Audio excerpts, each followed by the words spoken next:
سبحان اللہ، ماشاءاللہ، جزاک اللہ۔ بلا تاخیر بغیر کسی نقابت کے، بغیر کسی اشعار کے، بلا تاخیر دعوت خطاب دے رہا ہوں۔ کسی تعارف کے محتاج نہیں۔ میری اور آپ سب کی محبوب شخصیت پیرزادہ رضا ثاقب مصطفی صاحب، آپ کے شاگرد خاص حضرت علامہ مولانا حفیظ اللہ مصطفی صاحب، آپ سے ملتمس ہوں کہ آپ آئیں اور اپنے روحانی و وجدانی خطاب سے ہمارے دلوں کو منور و معطر فرمائیں۔ علامہ صاحب کی آمد سے قبل پرزور نعرہ، نعرہ تکبیر، بآواز بلند نعرہ تکبیر، نعرہ رسالت، نعرہ رسالت، نعرہ تحقیق، نعرہ حیدری، تاجدار ختم نبوت۔ الحمدللہ رب العالمین، بسم اللہ الرحمن الرحیم۔ وَقَضَىٰ رَبُّكَ أَلَّا تَعْبُدُوا إِلَّا إِيَّاهُ وَبِالْوَالِدَيْنِ إِحْسَانًا۔ صدق اللہ العظیم۔ الصلاۃ والسلام علیک یا رسول اللہ وعلی آلک و اصحابک یا سیدی یا حبیب اللہ۔ حمد و ثنا کے بعد عزت و تکریم کے لائق تشریف فرما مقتدر علماء، معزز حاضرین، السلام علیکم ورحمۃ اللہ۔ چند باتیں آپ کے گوش گزار کر کے گفتگو سمیٹ لوں گا۔ دعا ہے اللہ حق بیان کرنے کی توفیق عطا فرمائے، قابل عمل باتوں پر ہم سب کو عمل کر کے زندگی کی راہوں کو درست کرنے کی توفیق عطا فرمائے۔ مجھے ابو بکر بھائی نے حقوق والدین کے حوالے سے حکم کیا، میں چند باتیں آپ سے عرض کروں گا، دھیان سے سنیے گا۔ اللہ تعالی ہم سب کو توفیق عمل عطا فرمائے۔ ارشاد باری تعالی ہے، تیرے رب نے فیصلہ فرما دیا اللہ کے علاوہ کسی کی عبادت نہ کرو۔ وَبِالْوَالِدَيْنِ إِحْسَانًا، اور والدین کے ساتھ حسن سلوک سے پیش آؤ۔ اپنی عبادت کے متصل بعد ہم سے اس بات کا تقاضا کیا کہ تم والدین کے ساتھ حسن سلوک سے پیش آؤ۔ نبی رحمت صلی اللہ علیہ وسلم فرماتے ہیں، رضا اللہ فی رضا الوالدین و سخط اللہ فی سخط الوالدین۔ فرمایا اللہ کی رضا والدین کی رضا میں ہے، اللہ کی ناراضگی والدین کی ناراضگی میں ہے۔ جس نے ماں باپ کو راضی رکھا اس نے اللہ کو راضی کیا، اور جس نے ماں باپ کو ناراض کیا اس نے اپنے اللہ کو ناراض کیا۔ آپ نشان لگائیے گا بھائی اس بیٹے پہ جو فرما بردار ہے، اور اس بیٹے پہ بھی نشان لگانا کبھی بھی نہ بھولیے گا جو نافرمان ہے۔ آپ کو دنیا میں رزلٹ ملے گا، فرما بردار بیٹا جیے گا شان سے، مرے گا ایمان سے، اور جو نالائق ہوگا، نافرمان ہوگا، خدمت سے جی چرانے والا ہوگا، وہ دنیا میں بھی ذلیل ہوگا، اور جب داور محشر جو قیامت کا منصف ہے اس کے سامنے جائے گا تو سر پہ عزت کی دستار نہیں ہوگی، بلکہ ذلت و رسوائی کا سامنا کرنا پڑے گا۔ بھائی جان سیدھی سی بات ہے، اگر عزت سے جینا ہے تو ان بوڑھوں کی عزت کرو، اور اگر یہ روٹ کے چلے گئے تو عرش کا رحمان ہم سے ناراض ہو جائے گا۔ پرانی کہانی ہے، تقریباً 1.5 عشرہ پہلے میں ایک سفر میں تھا تو سر راہ مجھے ایک بوڑھا ملا۔ خدا جھوٹ نہ بلائے تو اس بوڑھے کی عمر 80 برس تھی، دودھ کی طرح سفید داڑھی ہے، اور اس کا سارا بدن پسینے سے شرابور تھا، سر پہ اس نے کپڑوں کی گٹھڑی اٹھائی ہوئی تھی۔ گزرتے میرے قدم رک گئے، میں نے انہیں اپنے ساتھ بٹھا لیا۔ میں نے محسوس کیا کہ یہ بوڑھا زخمی ہے، اور یہ زخم کسی پرائے نے نہیں، اپنے نے دیے ہیں۔ باتیں میری الجھی تھیں۔ میں نے کہا کہاں کے ارادے ہیں؟ مجھے منزل سے آگاہ کیا۔ میں نے عرض کیا قریب لاری اڈا تھا، گاڑی پہ بیٹھ جاتے۔ آواز تھوڑی سی کمزور ہو گئی۔ مجھے کہتے میرے پاس کرایہ نہیں ہے۔ میں نے کہا بیٹے کو ساتھ لے لیتے۔ بیٹے کا کہا تو بوڑھے کا لہجہ ٹوٹ گیا، چھم چھم آنکھیں برسنے لگیں، ہونٹ کپ کپانے لگے۔ مجھے رو کے کہتے مولوی صاحب آج بیٹے نے گھر سے نکال دیا ہے، والد کو نہیں بھائی، رب کی رحمتوں کو نکال دیا۔ یہ ناراض گئے تو اللہ ناراض ہو جائے گا، اور اگر یہ راضی ہیں تو سونا رب راضی ہے۔ علماء سے آپ نے ایک بار نہیں 1000 بار یہ واقعہ سنا ہے۔ موسیٰ علیہ السلام ایک دن اللہ سے عرض کرتے ہیں، یا اللہ جنت میں میرا ہمسایہ کون ہوگا؟ فرمایا فلاں کسائی۔ اس کا عمل ڈھونڈنے کے لیے دکان پہ آئے، اور اپنے بارے میں خبر نہیں دی کہ میں اللہ کا نبی موسیٰ علیہ السلام ہوں۔ اس کے مہمان بن کے اس کے گھر تک آئی۔ جب یہ گھر میں داخل ہوئے تو ایسا بھی نہیں ہوا کہ نظریں چرا کے حجرے میں چلا گیا ہو. ہمارے رویے بوتل برگر چھپا کے لے جاتے ہیں. دیکھیے میں یہ نہیں کہہ رہا کہ آپ بیوی کی خدمت نہ کرو، ضرور کرو. آپ کی خاطر ماں باپ، بہن بھائی، سہیلیاں چھوڑ کے آتی ہے. لیکن میرا کہنا ہے بھائی، جنہوں نے پالا پوسا، جوان کیا، ہمیں یہاں تک لا کے کھڑا کیا، جو مقدم تھے، انتہائی معذرت سے جوانوں ناراض نہ ہوئیے گا، میرا لہجہ تلخ ہے تھوڑا سا، قبول کیجئے گا، ان سے 100 روپیہ چھپا کے لے جاتے ہوئے کیا ہمیں شرم نہیں آتی؟ کیا حیثیت ہے اس کی؟ خیر موسیٰ علیہ السلام فرماتے ہیں کہ گھر میں داخل ہوئے تو میں نے کیا دیکھا. اس جوان نے سب سے پہلا کام یہ کیا، لکڑیاں جمع کی، آگ جلائی، اس پہ ہنڈیاں رکھی اور اپنے ہاتھوں سے کھانا بنایا. جب کھانا تیار ہو گیا تو چارپائی پہ ایک نحیف سی بڑیا تھی، اسے اٹھایا اور نوالے توڑ توڑ کے اس کے منہ میں رکھے، عاشقوں کی طرح خدمت کرنے لگا. جب اس بوڑھی ماں نے کھانا کھا لیا تو وہ بڑبڑانے لگی، کچھ کہنے لگی. موسیٰ علیہ السلام فرماتے یہ کون ہے؟ تو اس نے کہا یہ میرے ماں جی ہیں. فرمایا یار یہ کچھ کہہ رہی ہیں. زیر لب مسکرا کے کہتے ماں کہتی ہے اللہ جنت میں تمہیں موسیٰ علیہ السلام کا پڑوس عطا فرمائے. کہا اب آپ ہی مجھے بتاؤ نا، کہاں اللہ کے نبی موسیٰ علیہ السلام، کہاں میں؟ طبیعتوں میں نشہ پیدا ہو جائے گا. موسیٰ علیہ السلام فرماتے میں تیرے سامنے کھڑا ہوں. خدمت کا صلہ دیکھو جوانوں کتنا بڑا ہے، نبی سے ملا دیتا ہے. ان کی خدمت ان کی زندگی میں کرو. مرنے کے بعد آدھی مسجد بھر دینے سے کیا ہوگا؟ تاکید کرتے ہیں نا کہ مہنگے سے مہنگا پھل بھی آئی ختم میں.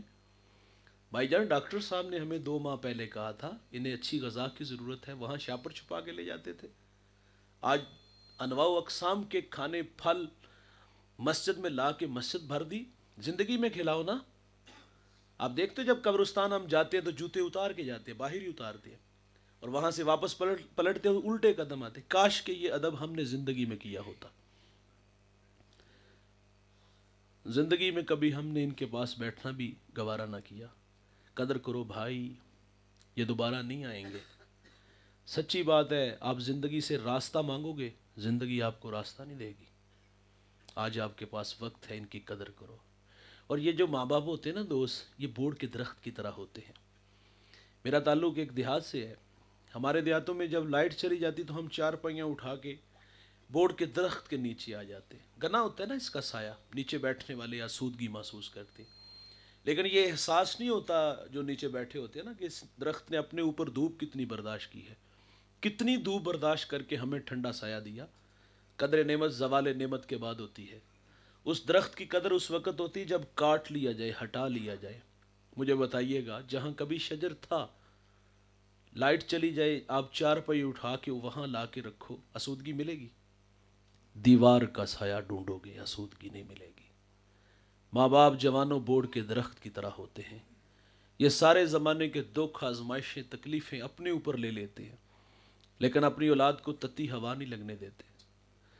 میں رات کا مسافر ہوں، اکثر لیٹ ہی گھر جاتا ہوں. آج بھی یہاں سے فارغ ہوں گا تو سحری کے وقت پہنچوں گا. میں جب بھی کسی بڑے شہر سے گزرتا ہوں رات 2-3 بجے تو میں دیکھتا ہوں فیکٹریوں سے جوان بوڑھے کام سے فارغ ہو کے گھروں کی طرف جا رہے ہوتے ہیں. جوانوں کو دیکھ کے مجھے کبھی بھی تعجب نہیں ہوا. مجھے پتہ ہے ان کے کچھ خواب ہے اور یہ خوابوں کی تکمیل کا سفر ہے. 8 نہیں 18 گھنٹے کام ہے. آرزو ہے کلر کہار کا امیر ترین شخص بننے کا خواب رکھتا ہے. یہ ہمسائے کے گھر سے بڑا گھر اور گھر میں کھڑی گاڑی سے بڑی گاڑی دیکھنا چاہتا ہے، تو اس لیے 18 گھنٹے کام کر رہا ہے. کبھی بھی تعجب نہیں ہوا. تعجب تو بوڑھوں کو دیکھ کے ہوتا ہے. وقت آرام کا ہے، خدمت کروانے کا ہے. یہ سائیکل پہ گھر سے نکلتا ہے، 10 جگہ سانس لیتا ہے، بمشکل فیکٹری پہنچتا ہے تو وہاں بھی تھک ہار کے بیٹھے تو مالک گالی بھی دے لیتا ہے. یہ بوڑھا 18 گھنٹے کام کیوں کرتا ہے؟ تعجب ہوتا ہے. پھر یہ احساس بھی روکتا ہے یار پیٹ نہیں لگا، اس کی بھی تو آگ بجھانی ہے، اس کے بھی تو کچھ تقاضے ہیں شاید کے پیٹ کے لیے. لیکن جب میں عمر دیکھتا ہوں منہ میں دانت نہیں، انواع و اقسام کے کھانے پھل نہیں کھا سکتا، یہ بوڑھا اپنی ذات پہ کیا خرچ کرتا ہوگا؟ صبح چائے رس رات کو دلیا. اپنی ذات پہ 50 روپے خرچ کرنے والا فیکٹری میں 18 گھنٹے کام کیوں کرتا ہے؟ میں والدین کی عظمت کو سلام پیش کرتا ہوں. ان کے پیش نظر ہوتا ہے پہلے بچے چھوٹے تھے اسکول پڑھتے تھے، اب کالج میں یونیورسٹیوں میں پڑھتے ہیں. تعلیمی اخراجات بڑھ گئے نا. اب وہ تعلیمی اخراجات پورے کرنے کے لیے بوڑھا باپ فیکٹری میں 18 گھنٹے کام کر رہا ہے, پردیس کے دھکے کھا رہا ہے, اور ہماری بوڑھی ماں گھر میں سلائی مشین چلا رہی ہے. نظر والی اینک لگ گئی یار. شہر میں آ کے پڑھنے والوں بھول گئے ہو کس کی ماں نے کتنا زیور بیچا ہے. او بھائی ہمیں بڑا دیکھتے دیکھتے بوڑھے ہو گئے اور خود ہارتے رہے. اچھا, ان کے پیش نظر یہ بھی ہوتا ہے کہ ہم پڑھے لکھے نہیں, کل کو ہمارے بچے ہماری جگہ پہ نہ کھڑے ہوں. کیا یہ خواب ہوتا ہے نا والدین کا؟ لیکن صد افسوس دوست, اتنی قربانیاں دینے والے والدین, بوڑھے ہوئے ہم بڑے ہوئے. تو یہ تو کوئی انگلش کا کوئی ٹیڑھا میڑھا لفظ بول دے نا, اولاد مذاق اڑاتی ہے. 4 کلاساں ابا جی پڑھ لیندے, گل کرنی تے ہوندی. ماضی کے اوراق پلٹو, وہ رت جگے, وہ پردیس کے دھکے, وہ فیکٹری کے 18 گھنٹے یاد نہیں آئے؟ کہاں سے اٹھا کے کہاں تک لائے؟ آج یہ بات کرتے ہوئے شرم نہ آئی؟ اور میں نے بعض نالائق ایسے بچے بھی دیکھے جو ماں باپ کا تعارف کراتے شرماتے ہیں. میرے دیہات کا ایک بوڑھا جوتے گانٹ گانٹ کر کے اس نے بچوں کو پڑھایا. بچے لاہور چلے گئے. یہ دیہات سے گڑ گنا ہمارے دیہاتوں میں ہوتا ہے. یہ سوغات لے کے لاہور گیا, اتفاق سے اس کے دوست بھی آئے ہوئے تھے اس دن. تو وہ ملاقات کر کے بوڑھا دوسرے کمرے میں آنے لگا. تو کسی دوست نے کہا یہ کون ہے؟ تو کہتا یہ دیہات میں ہمارا ملازم ہے.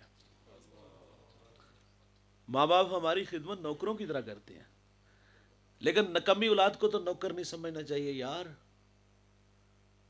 آپ علامہ صاحب ہو, بہت بڑے مفتی صاحب ہو, بہت بڑے پیر صاحب ہو, بہت بڑے سرمایہ دار ہو یار, بہت بڑے سیاست دان ہو, اور گھر جاؤ تو یہ سارے سٹار اتار کے جایا کرو یار. گھر جاؤ تو وہی 25 سالہ پرانا جو ماں پیار سے تمہارا نام لیتی تھی, پپو لیتی تھی یا وہ ببلو لیتی تھی, وہ بن کے جایا کرو نا. لیکن حادثہ یہ ہے کہ ہم گھر میں جاتے ہیں تو چھوٹا نہیں بڑا بن کے جاتے ہیں. امام اعظم کتنا بڑا نام ہے یار, شہر کا سب سے بڑا مفتی ہے. ماں بیٹے سے کہتی بیٹا سواری تیار کرو, میں نے فلاں بوڑھے عالم سے مسئلہ پوچھنا ہے. تو آپ یہ نہیں کہتے ماں جی آپ سوال کریں, مجھے مدت ہوگی دین پڑھتے پڑھاتے, سوال کریں جواب ملے گا, دلائل کی انبار لگاؤں گا, تشفی ہو تو ٹھیک, نہیں تو چلے جائیں گے. یہ بھی نہیں کہتے ماں میرے بارے میں شہرت نہیں سنی کہ شہر کا سب سے بڑا مفتی میں ہوں. یہ بھی نہیں کہتے ماں وہ عمر میں بڑے ہیں لیکن علمی قد تیرے بیٹے کا بڑا ہے, وہ خود اصلاح چاہتے ہیں مجھ سے. اور نہیں بھائی, بھولے بھالے بن جاتے, سواری تیار کرتے, ماں کو اونٹ پہ بٹھاتی, خود نکیل پکڑتے اور اس عالم کے دروازے پر چلے جاتے, اور جا کے کہتے جی میری ماں نے آپ سے مسئلہ پوچھنا ہے, مہربانی کر کے ذرا ان کی تشفی فرما دیں. وہ شرمندہ ہوتے کہ یہ مجھ سے بڑے ہیں. اگر سوال کا جواب نہ آتا تو امام اعظم آہستہ آواز میں سوال کا جواب بتاتے, اور پھر اس عالم دین کو کہتے آپ تھوڑی سی اونچی آواز میں میری ماں کو یہ مسئلہ بیان کر دو. ہاں بھائی, بڑے بن کے نہ جاؤ, چھوٹے بن کے جاؤ. جنہوں نے ماں باپ کی قدر کی نا, ان کی قدریں آج بھی زندہ ہیں. میرے نبی یمن کی طرف منہ کرتے ہیں, قمیض کے بٹن کھولتے ہیں اور لمبے لمبے سانس لے کے فرماتے انی لا اجدو ریح الرحمن, مجھے یمن کی طرف سے یار کی خوشبو آتی ہے. جانتے ہیں وہاں کون تھا؟ حضرت اویس کرنی رضی اللہ تعالیٰ عنہ. ساری زندگی ملاقات نہیں حضور سے ہوئی, شرف صحابیہ سے ممتاز نہیں ہو سکے, لیکن انہوں نے خیر التابعین کا لقب پایا. یہ اعزاز ملا کیسے؟ ماں تھی, آنکھوں سے نابینا تھی, پیچھے کوئی خدمت والا نہیں تھا, خدمت روک لیتی ہے. میرے نبی صحابہ سے فرماتے تمہیں جب کبھی اویس ملے نا تو اسے کہنا کہ میری امت کی مغفرت کی دعا کرنا. مستجاب الدعوات بننا ہے تو ماں باپ کی خدمت کرو. بایزید کتنا قادآور شخص ہے یار, تصوف کے 10 بڑے اماموں میں ایک امام ہے. ایک دن والدہ سے کہا ماں اپنے حق معاف کر دو, ناراض نہ کرو. تو ماں نے کہا بیٹا اچھی بات ہے, اللہ کو راضی کرنا تو شوق سے جاؤ, حسینوں کے خواب نہیں دیکھے کہ ماں کو ناراض کیا. اجازت کس بات کی؟ ماں اللہ کو راضی کرنا ہے. کہا بیٹا جاؤ. فرماتے 12 سال بستان کے جنگلوں میں اس کی طلب تڑپ میں بھاگتا رہا. کہتے ایک دن سفر میں تھا, سر راہ گھر آیا, میرا جی چاہا کہ میں ماں کی قدم بوسی کرتا چلوں. کہتے دستک دینے لگا, آواز آئی با یزید ذرا ٹھہرو, اگر سکھ نہیں نہ دیا تو دکھ بھی تو نہ دو, یہ وقت آرام کا ہے. آواز ہمسائے نے دی تھی, آواز کسی فرشتے نے دی تھی؟ نہیں بھائی, یہ آواز اپنے ضمیر کی تھی. فرماتے اس احساس نے مجھے روک لیا اور میں ساری رات دروازے کے پاس کھڑا رہا. سردیوں کی ٹھٹھرتی راتیں تھی. کہتے تہجد کا وقت ہوا, نالی سے پانی باہر آیا, میں جان گیا کہ ماں جی نماز تہجد کے لیے بیدار ہوئی ہیں. فرماتے میں نے دستک دی. آپ کتنی دیر بعد آئے ہیں؟ 12 سال بعد. دستک کے انداز سے ماں جان گئی آنے والا غیر نہیں، میرا پتر با یزید آیا ہے. آواز دی بیٹے میں آ رہی ہوں. دروازہ کھولا، کہتے ہیں میری ماں نے میری حالت دیکھی. تن پہ پیرہن پھٹا تھا، ایڑیاں پھٹی تھی، داڑھی میں راکھ اٹی تھی. ماں نے دیکھا کلیجہ پسیج آیا. یوں ہاتھ اٹھا کے کہا اللہ تیری راہوں میں بھیجا تھا، قرب نہیں دیا. با یزید کہتے ہیں واللہ یہ ماں کے میٹھے بول تھے کہ میری ایک تصوف کی منزل جو چلوں اور مراقبوں سے بھی حل نہیں ہو رہی تھی. کہتے ہیں ماں کے ہاتھ اٹھنے کی دیر تھی کہ میری رکی ہوئی منزل اسی وقت حل ہو گئی. آپ فرماتے اللہ تجھے جنگلوں سے ڈھونڈ رہا ہوں، تو میری ماں کے پاس رہتا ہے. جس نے جو پایا ہے خدمت سے پایا ہے. میں نے ابن کثیر میں ایک بوڑھے کو پڑھا ہے، 4 بیٹے رکھتا تھا، پچھلی امتوں کا تذکرہ ہے. بوڑھا چارپائی پہ آ گرا، بولو براس چارپائی پہ. آپ جانتے ہو والدین کے ساتھ اولاد کب تک رابطے میں رہتی ہے؟ جب تک ہم والدین سے اپنی ضروریات پوری کرتے ہیں اتنی دیر تک والدین سے رابطہ رہتا ہے. لیکن جب ہم خود پر پرزے نکالتے کمانے کے قابل ہوتے ہیں تو والدین کے ساتھ ہمارے رویے کیسے ہوتے ہیں؟ خود شہروں میں چلے جاتے، دیہاتوں میں چھوڑ جاتے ہیں. یہ بیچارے صدقہ و خیرات کھانے پہ مجبور ہو جاتے ہیں، بھیک مانگنے پہ مجبور ہو جاتے ہیں. بڑھاپا بہت بڑا امتحان ہے. زندگی موت سے لڑنے لگا. 4 بیٹے تھے، ایک چھوٹا جو تھا وہ سعادت مند تھا. اس نے بھائیوں کو بلا کے کہا کہ بھائی سیدھی سی بات ہے، والد بیمار ہے، انہیں خدمت کی ضرورت ہے. لیکن عجیب فیصلہ ہے، اگر باپ کی خدمت میں کروں تو وراثت سے مجھے کوئی حق نہیں ملے گا، اگر آپ کرو تو آپ کو وراثت سے کوئی حق نہیں، حصہ نہیں ملے گا. تینوں نے نظریں ملائی، دولت کے بھوکے تھے، دولت لے اڑے. اور اس کی آرزو تھی کہ میں والد کی خدمت کروں، بڑی خدمت کی. جب دنیا سے والد جانے لگا تو لبوں پہ یہ کلمات تھے میں اپنے بیٹے پہ راضی ہوں. ہمارے دیہاتوں میں جب ہمارے ماں باپ راضی ہوتے ہیں تو ایک جملہ بولتے ہیں اور اس کا نشہ ساری زندگی نہیں اترتا. میں آپ سے بھی کہوں گا بھائی مرنے سے پہلے اپنے ماں باپ سے ضرور کہلائیے گا، لیکن اپنے عمل اور رویے سے. ہمارے جب بوڑھے راضی ہوتے تو کیا کہتے ہیں؟ جا پتر تینوں ستئی خیرانے، تینوں ستئی خیرانے. وہ بوڑھا اس حال میں دنیا سے گیا کہ راضی تھا. ساتھ ساتھ رویے یاد رکھیے گا جو باتیں میں سنا رہا ہوں آپ کو. اب یہ غربت کی لکیر پہ کھڑا ہے، دولت کے بھوکے تو دولت لے گئے، اس کی کل کائنات اس کا باپ تھا. ایک شب خواب میں اس نے دیکھا کہ ایک اللہ والا مجھے ملا ہے. اس نے کہا بیٹا فلاں شجر کے نیچے 100 درہم پڑا ہے، اٹھاؤ لے آؤ. سوال کیا اس میں برکت ہے؟ کہا برکت نہیں ہے، کیونکہ کثرت اور برکت میں فرق ہے، کثرت اور ہے برکت. دوسرے دن ملاقات ہوئی تو کہا بیٹا 10 درہم ہے، کہا برکت کہا نہیں. تیسرے دن پھر ملاقات ہوئی، کہا 1 درہم ہے، کہا برکت، کہا ہاں اس میں برکت ہے. کہتے میں وہاں گیا، درہم اٹھایا، بازار گیا، وہاں ایک دکاندار آوازیں دے رہا تھا 1 درہم میں 2 مچھلیاں. وہ کہتا میں مچھلیاں گھر لے آیا، پیٹ چاک کیے تو 2 قیمتی موتی نکلے. ایک موتی لے کے بازار آیا، بھلا زمانہ تھا آج تو لوگ دا لگا لیتے ہیں نا. اس نے سنار کو دکھایا تو اس نے کہا بھائی اس کی قیمت پورے بازار میں کوئی نہیں دے سکتا. بات شاید وقت تک پہنچی، جواہری بلائے گئے. ایک موتی کی قیمت کتنی لگی ہوگی؟ 10,000، 20,000، 25,000 درہم؟ نہیں بھائی، ایک موتی کی قیمت 30 خچر، ان پہ جتنا سونا لاد لیا جائے. وہ گھر لے گیا، بادشاہ نے پھر بلا لی، کہا اور رکھتے ہو؟ کہا رکھتا ہوں. کہا بیچتے ہو؟ کہا بیچتا ہوں. کہا قیمت؟ کہا اب ریٹ میری مرضی کا ہوگا. کہا مانگو کیا مانگتے ہو؟ کہا ڈبل لوں گا. 60 خچر سونا لاد کے لے گیا. یقیناً اس شہر کا بادشاہ کے بعد سب سے امیر شخص وہ ٹھہرا. کون جوانوں؟ جس نے اپنے بوڑھے باپ کی خدمت کی. اور دولت سب کچھ نہیں ہوتی یار، یہ ٹگئی سب کچھ نہیں ہوتے. ماں باپ بڑی دولت ہے یار، اس دولت کی قدر کرو. لیکن اس دولت کی ہم نے قدر دیکھی ہے بڑھاپے میں، جب وراثت تقسیم ہوتی ہے. اور وراثت جب تقسیم ہوتی ہے تو جھگڑا ہوتا ہے. ایک جھگڑا ہوتا تھا بچپن میں، کتنا مزیدار جھگڑا ہوتا ہے، ماں میری ہے باپ میرا ہے. یار ہم کیوں بھول گئے یہ جھگڑا؟ یہ جھگڑا اچھا تھا. بڑھاپے میں دولت پہ جھگڑے، اور جب ماں باپ کی باری آئی تو ہم نے تماشا دیکھا ہے. کوئی کہتا ہے گھر چھوٹا ہے، کوئی کہتا ہے خرچے زیادہ ہے. شرم نہیں آئی یہ بات کرتے ہوئے یار؟ 4 5 6 بھائی تھے تم، اکیلا کفیل تھا. تمہاری ماں سے مشورہ کر کے 4 کو دارالامان میں تو نہیں چھوڑ آئے تھے کہ 2 کی کفالت کر لیں گے؟ ایک جیسا کھانا دیا، ایک جیسا لباس دیا، اور یار ہمارے سٹیٹس کا خیال رکھا. اور آج ان پہ بڑھاپا آیا تو بھائی آپس میں مشورہ کہ میرا گھر چھوٹا ہے، میرے خرچے زیادہ ہیں. اور کچھ نالائق ایسے بھی دیکھے ہم نے جو کہتے بوڑھا کھانستا ہے تو ہمارے بچوں کی نیند خراب ہوتی ہے. مقافات عمل ہے جوانوں، آج دھکے دو گے تو کل دھکوں کے لیے تیار رہنا، گڑھا کھودو گے تو اس گڑھے میں خود بھی گرو گے. خیر، بات کیا ہو رہی تھی، میں کہاں چلا گیا، اللہ تعالیٰ میرے بڑوں کی مغفرت فرمائے. تو 4 بیٹے تھے اور سعادت مند نے خدمت کی اور یہ وہ دولت لے گئے اور اس نے بوڑھا باپ لے لیا. تو میں یہ عرض کر رہا ہوں بھائی، ماں باپ بہت بڑی دولت ہے، اس دولت کی قدر کیجئے گا، اور اس کی قدر کے بدلے میں اللہ کتنا عطا فرمائے گا آپ شمار بھی نہیں کر سکتے. اللہ کے حبیب فرماتے الا انبئکم باکبر الکبائر، صحابہ میں تمہیں بڑے بڑے گناہوں کی خبر نہ دوں؟ عرض کیا کہ ارشاد فرمائیے. فرمایا الاشراک باللہ، اللہ کے ساتھ کسی کو شریک ٹھہرانا، وعقوق الوالدین، والدین کی نافرمانی کرنا، وقول الزور، جھوٹی گواہی دینا.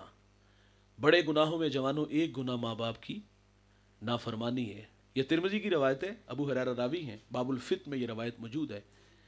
میرے نبی فرماتے جب میری امت میں 15 بری خصلتیں آ جائیں گی، ریحن حمراء، فرمایا امت انتظار کرے سرخ آندھیوں کا، وزلزلۃ، زلزلوں کا.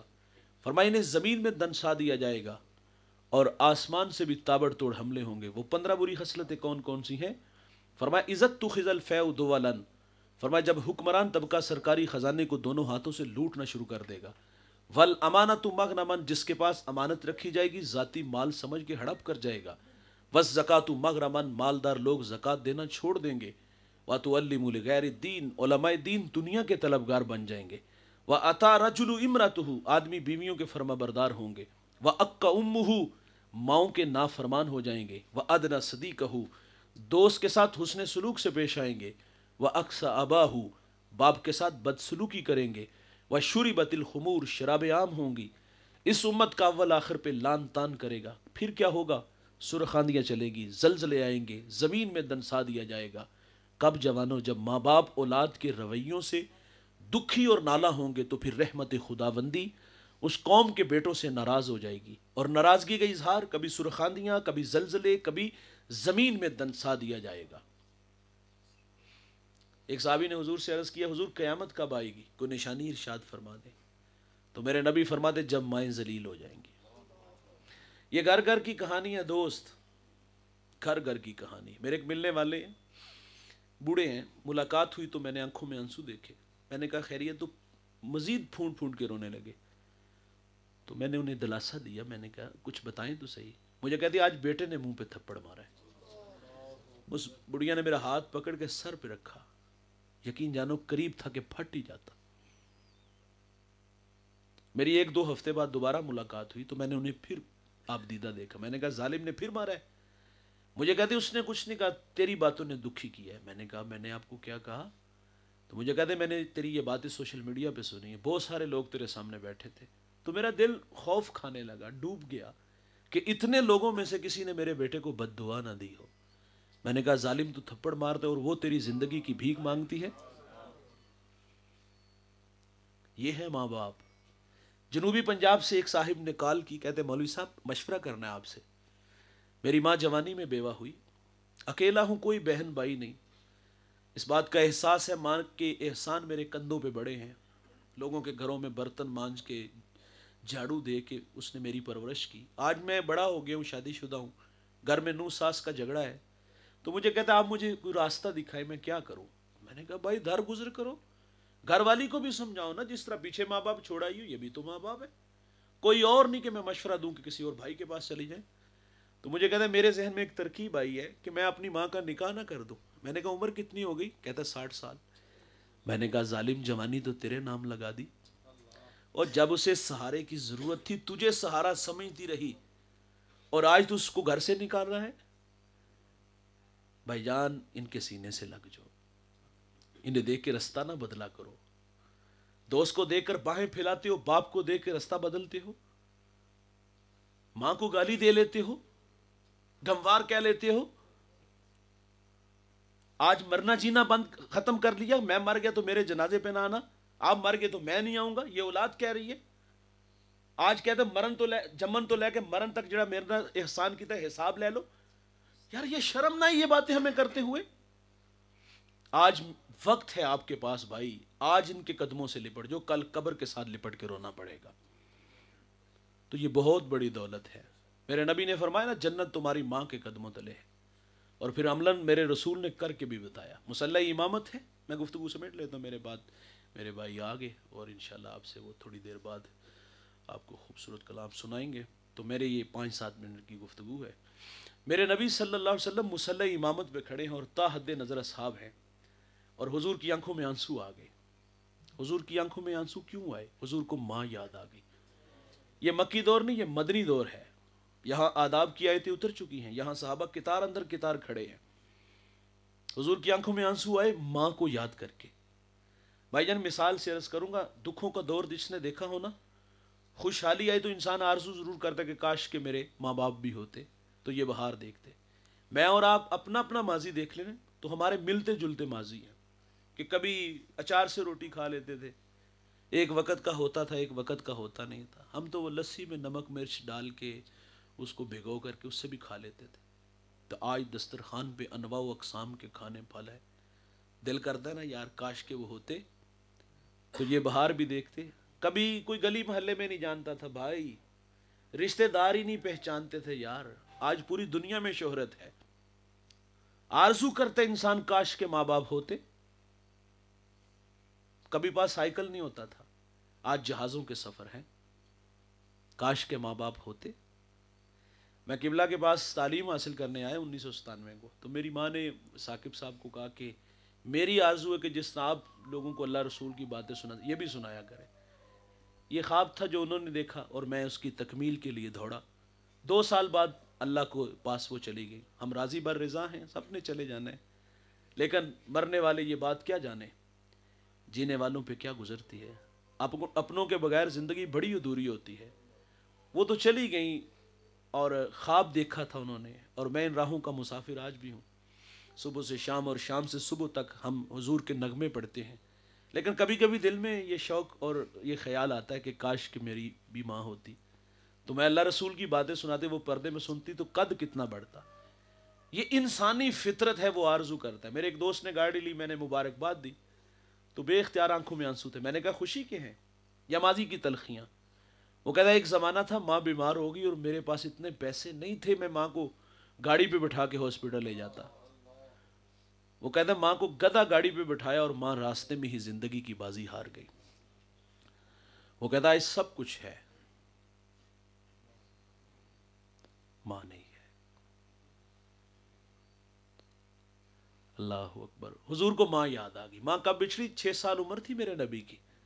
ابوا نامی ایک بستی آتی ہے، یہ مکہ مدینہ کے درمیان 350 کلومیٹر کے فاصلے پر یہ بستی ہے، جہاں سیدہ آمنہ آ کے رک گئی. بخار نے آ گھیر لیا اور آپ جان گئی کہ یہ بخار جان لے لے گا. وقت رخصت ام ایمن کو کہا کہ میرے بیٹے محمد کو باحفاظت عبد المطلب تک پہنچا دینا. پھر حضور کو پاس بلا لیا. ادھر بچپنے کی معصومیت، پیشانی میں نبوت کا نور، ماں بیٹے میں خوب سی جاتی ہے. 2 باتیں کی، پھر ہمیشہ کے لیے میرے نبی کی ماں پہاڑوں میں سو جاتی ہے. فرماتی بیٹا کل حی میت کل جدید بال کل کبیر یفنا وانا میتۃ و ذکر باق و ولدت طہرا. فرمایا بیٹا ہر نئی چیز نے پرانا ہو جانا ہے، ہر باقی نے فنا ہو جانا ہے. فرمایا بیٹا میں بھی جا رہی ہوں. اللہ اکبر. لیکن فرمایا میرا ذکر باقی رہے گا. فرمایا اس لیے کہ میں تیرے جیسا پاکیزہ اور ستھرا محمد چھوڑ کے جا رہی ہوں. سانسوں کی مالا ٹوٹ گئی، موتی فضا میں بکھرے، ماں سے لپٹے لپٹ کے روئے، ننھے ننھے ہاتھوں سے کالے پتھروں کی قبر بنائی، آنسوؤں کا چھڑکاؤ کیا. پھر جہاں تک ماں نظر آتی رہی حضور پلٹ پلٹ کے ان کالے پتھروں والی قبر کو دیکھتے ہیں. میں پہلی دفعہ جب حاضر ہوا نا، سحری کا وقت تھا، میرے ساتھ کچھ دوست تھے، ہم واپس آنے لگے تو میں نے کہا یار آج ہم بھی جس طرح حضور ماں سے بچھڑے تھے آج ہم بھی وہ ادا اس کو اپنائیں گے، پلٹ پلٹ کے دیکھیں گے. جب ہم نے پہلی دفعہ سیدہ آمنہ کے مزار کی طرف پلٹ کے دیکھا تو حضور کا 6 سال کا بچپنے کا زمانہ یاد آیا کہ ماں سے بچھڑتے ہوئے حضور کی کیا کیفیت تھی. یقین جانیے پھر مقام بدر تک ہماری ہچکیاں سسکیاں تھمنے کا نام ہی نہیں لے رہی تھی. ام ایمن کہتی میں حضور کو لے کے پہاڑ سے نیچے آ گئی، 6 سال عمر ہے. جب میں نیچے آئی تو میں نے پلٹ کے دیکھا تو میرے ساتھ نہیں تھے. فرماتی میں جلدی سے پھر پہاڑ پہ چڑھی تو میری آنکھیں کیا دیکھتی ہیں، حضور ماں کے سرانے کھڑے ہیں اور وہاں کھڑے ہو کر کہہ رہے تھے امی جی آپ تو جانتے ہو کہ میرا اس دنیا میں آپ کے سوا کوئی بھی نہیں ہے. ام ایمن کی جان نکل گئی، حضور کو سینے سے لگا لیا. میرے نبی فرمایا کرتے تھے ام ایمن میری ماں کے بعد میری ماں لگتی ہے. آج ماں کی یاد آئی، مصلے پہ کھڑے ہیں. صحابہ کو فرمایا صحابہ کاش میری ماں ہوتی، میں تمہیں نماز عشاء پڑھا رہا ہوتا، سورت فاتحہ کی قرات بھی کر چکا ہوتا، پھر ماں کو مجھ سے کوئی کام یاد آ جاتا. وہ مسجد نبوی کے دروازے پہ آ کے کہتی ابنی محمد، بیٹے محمد میری بات سنو. حضور فرماتے میں نماز توڑ کے پہلے ماں کی بات کو سنتا. بڑی دولت ہے بھائی، یہ دوبارہ نہیں آتے، دوبارہ راستہ بھی نہیں ملے گا. آپ بڑے ہو گئے یار، میں مانتا ہوں آپ کے کندھوں پہ بہت ساری ذمہ داری ہیں، بچے ہیں، گھر والے ہیں، کاروبار ہے. کیا آپ کے پاس 24 گھنٹوں میں سے 1 گھنٹہ ماں باپ کے لیے نہیں ہے؟ ان کے پاؤں دبایا کرو یار، ان کے ساتھ گپ شپ لگایا کرو، ان سے مشورہ کیا کرو، انہیں باہر گھمانے پھرانے لے جایا کرو، انہیں باہر سے کھانا کھلانے لے جایا کرو یار، انہیں پرانے دوستوں سے ملانے لے جایا کرو. پتہ ہے کب مرتے ہیں بوڑھے؟ جب بچے ٹائم نہیں دیتے. آپ کے پیسوں کو کوئی بھوکے نہیں ہے، غلطی لگی ہے ہمیں، ہم 500 1000 دیتے ہیں، حق ادا ہو گئے. بڑا کمایا ہوتا ہے بھائی، تم پہ ہی خرچ کیا ہوتا ہے یار، آپ کے پیسوں کی ضرورت نہیں. انہیں صرف ٹائم دینا شروع کر دو، ان کے قدموں میں بیٹھا کرو. میرے چچا کہتے ہیں میں دوستوں کے ساتھ بیٹھ کے نا لڈو کھیل رہے تھے یا کوئی اور گیم کھیل رہے تھے، دادی اماں شادی شدہ تھے اس وقت، تو دادی اماں لینے آئی تو آپ تھوڑے سے جذباتی ہو گئے کہ آپ جائیں میں آ رہا ہوں، میں کوئی بچہ ہوں. تو ان کے مابین ان کا ایک دوست جس کا نام اسلم ہے، تو اس کی آنکھوں میں آنسو آ گئے. کہا کیا ہوا؟ تو وہ کہتے ہمیں کوئی نہیں کہتا، پتر کا راجا کوئی نہیں یاد کرے گا بھائی، آج وقت ہے ان کی قدر کرو، دوبارہ نہیں آئیں گے. اللہ سے دعا ہے اللہ ہمیں ماں باپ کی قدر کرنے کی توفیق عطا فرمائے. ماں باپ زندہ ہیں، قدر کرے، دنیا سے چلے گئے ہیں. تو واصف علی واصف کا اگر اجازت ہو تو ایک بات کر لو. واصف علی واصف نے کہا تھا کہ ماں باپ نہ ہوں، پیچھے جو اولاد چھوڑ جاتے ہیں فرمایا ان کے ساتھ حسن سلوک کیا کرو، ماں باپ قبروں میں آسودہ ہوں گے. آپ میں سے کئی بھائی امیر ہوں گے اور کچھ بھائی غریب ہوں گے. امیر بھائیوں کا حق بنتا ہے کہ غریب بھائیوں کی کفالت کریں، لیکن ہمارے سماج میں ایسا کہاں ہوتا ہے بھائی. امیر بھائی کے دسترخوان پہ انواع و اقسام کے کھانے پھل باقی کتوں کے آگے ڈال دیتے ہیں، روڑی پہ پھینک دیتے ہیں. دیوار کے متصل غریب بھائی کا گھر ہے، چیخوں کی بھی آوازیں آتی ہیں لیکن یہ اتنا صفاق ہے، اسے کبھی خیال بھی نہیں آیا. اپنے بھائیوں کی کفالت لو، ماں باپ قبروں میں آسودہ ہوں گے. بہنیں غریب ہیں تو یار آپ امیر ہو تو بہنوں کی کفالت لے لو. لیکن غریب بہن تو بھائی سے رشتہ لینے آ جائے تو ہم نے رویے دیکھے ہیں، وہ کہتا ہے تجھے جرت کیسے ہوئی ہے، اوقات دیکھ، تو میری بیٹی کو 2 وقت کا کھانا نہیں دے سکتے. بھائی رازق آپ ہو. بہنیں ولی بنا دیتی ہیں بھائی، بہنیں ماں کا روپ ہوتی ہیں. اپنی بہنوں کے ساتھ اچھا سلوک کرو، ماں باپ قبروں میں آسودہ ہوں گے. اللہ تعالیٰ سے دعا ہے اللہ ہمیں عمل کی توفیق عطا فرمائے. میں شکر گزار ہوں ابو بکر بھائی کا، بڑا مہربان بھائی اور بڑی محبتوں سے نوازنے والا بھائی. اللہ اس کی محنت جستجو کاوش اپنی بارگاہ میں قبول فرمائے. وآخر دعوانا سبحان